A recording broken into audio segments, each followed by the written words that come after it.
여러분, 가족 친화적인 직장이라는 말 많이 들어보셨죠? 말은 참 좋은데 과연 현실은 어떨까요? 오늘은 경기도에서 나온 자료를 바탕으로 우리 직장의 진짜 모습을 한번 파헤쳐 보겠습니다. 이야기를 시작하기 전에 먼저 이 숫자를 좀 보셔야겠습니다. 바로 0.75. 이게 뭘 의미하냐면요. 2023년 대한민국의 합계 출산율입니다. 세계 최저 수준이라는 건 다들 아실 거고요.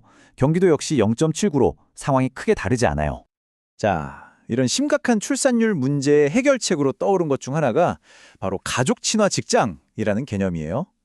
이게 원래는 여성의 사회 진출을 돕기 위한 거였는데 지금은 의미가 좀 확장돼서 가족이 있든 없든 모든 직원의 워라밸을 위한 개념으로 쓰이고 있죠.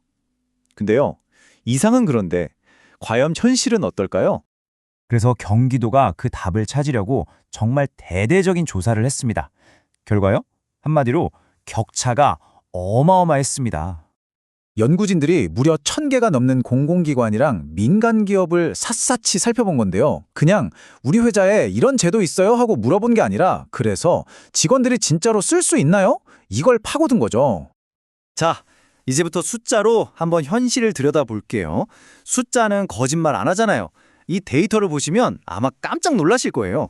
공공기관과 민간 기업이 이건 거의 다른 세상이더라고요. 예를 들어서 출퇴근 시간을 조절하는 유연근무제, 이거 한번 보세요.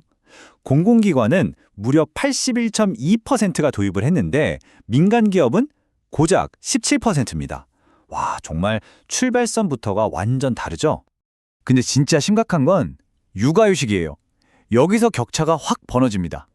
민간 기업은요, 무려 64%. 그러니까 회사 10곳 중 6곳 이상은 육아휴직을 쓸 수 있는 사람이 있는데도 단 한 명도 못 썼다는 거예요. 정말 충격적이지 않나요? 자, 그럼 이 데이터가 뭘 말해주는 걸까요? 핵심은 이거예요. 우리가 흔히 쓰는 연차 휴가. 이건 그래도 절반 이상의 80% 넘게 잘 쓰고 있었어요. 비교적 간단하니까요.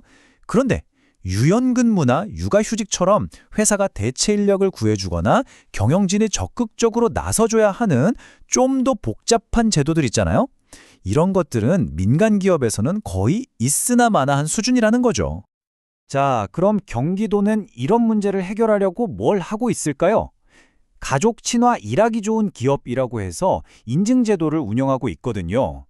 취지는 정말 좋은데 이것도 막상 들여다보니 현실의 벽이 만만치 않았습니다. 가장 큰 문제가 뭘까 하고 봤더니 진짜 뜻밖에도 인지도였어요.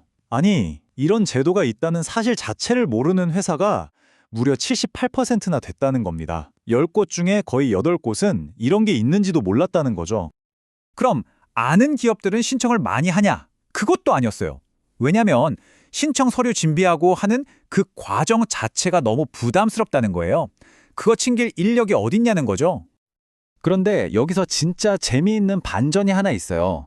이렇게 아는 사람도 별로 없고 신청도 까다로운데 막상 한번 인증을 받은 기업들은요, 무려 97%가 이거 계속 유지하고 싶다고 대답했다는 거예요.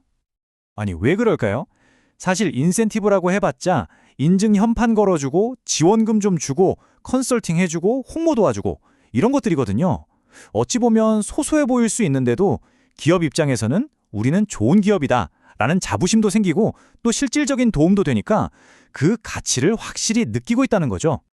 자, 그럼 이제 문제점들은 어느 정도 파악이 됐습니다.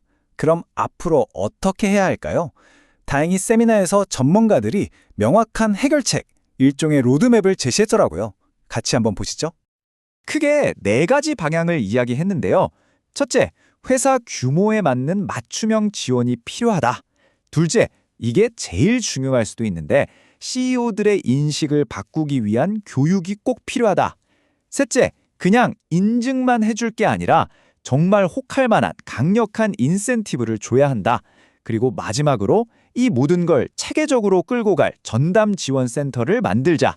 이 4가지가 딱 맞아떨어져야 한다는 거죠. 결국 마지막에 이런 질문이 남는 것 같아요. 법이나 제도는 만들 수 있죠. 돈으로 인센티브를 줄 수도 있고요.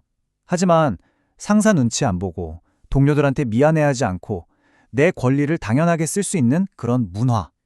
신뢰를 바탕으로 한 그런 문화는 과연 어떻게 만들 수 있을까요? 아마 이게 우리 모두에게 남겨진 가장 큰 숙제가 아닐까 싶습니다.